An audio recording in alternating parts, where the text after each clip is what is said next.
বিয়েবাড়িতে অথবা রেস্টুরেন্টে গিয়ে আমরা এরকম চাইনিজ ভেজিটেবল খেয়ে থাকি, তবে আজকে যে রেসিপিটি দেখাবো সেটা বিয়েবাড়ি অথবা চাইনিজ রেস্টুরেন্ট থেকে বেস্ট হবে। তাই ভিডিওটি না টেনে দেখতে থাকুন। এখানে আমি অল্প অল্প করে অনেকগুলো সবজি নিয়েছি। সবজিগুলো আমি হাফ সেদ্ধ করে নেব। হাফ সেদ্ধ করার সময় আমি এখানে অল্প একটু পানি আর পরিমাণ মতো লবণ অ্যাড করে নেব। সবজিটা সেদ্ধ হয়ে গেলে এটা নামিয়ে একটা ঝুড়ির সাহায্যে আমি এর মধ্যে থাকা পানিটা ফেলে দিব।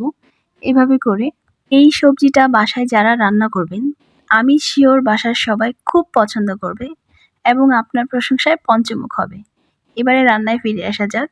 সয়াবিন তেল, আদা বাটা, রসুন বাটা, জিরা গুঁড়ো, সস, গুঁড়ো দুধ সবগুলো উপকরণ একসাথে করে আমি চুলায় বসিয়ে দিলাম। কড়াইটা আমি একটু বড় নিয়েছি যেন নাড়তে সুবিধা হয়। একে একে আমি সবগুলো উপকরণ দিয়ে দিচ্ছি।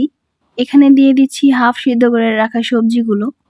এরপর দিয়ে দিব চিকেন সিদ্ধ করে রাখা যেই পানিটা, এটা এর মধ্যে দিয়ে অল্প কিছুক্ষণ নেড়েচেড়ে এটাকে রান্না করে নেব।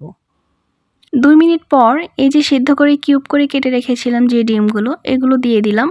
তারপর দিয়ে দিলাম ধনেপাতা। এটা আমার পার্সোনাল চয়েস, আপনারা না দিলেও চলবে, কারণ রেস্টুরেন্টে বা বিয়েবাড়িতে কোনো সবজিতে এরকম ধনেপাতা দেয় না। অবশেষে যখন সবজিটা সেদ্ধ হয়ে আসবে, তারপর দিয়ে দেব এই যে ঠান্ডা পানিতে গুলে রাখা কর্নফ্লাওয়ার। এটা দিয়ে আমি 5 মিনিট, সর্বোচ্চ 5 মিনিট রান্না করে নেব। ব্যাস হয়ে গেল আমাদের চাইনিজ ভেজিটেবল। আপনারাও বাসায় ট্রাই করতে পারেন। আশা করি সবার খুব ভালো লাগবে।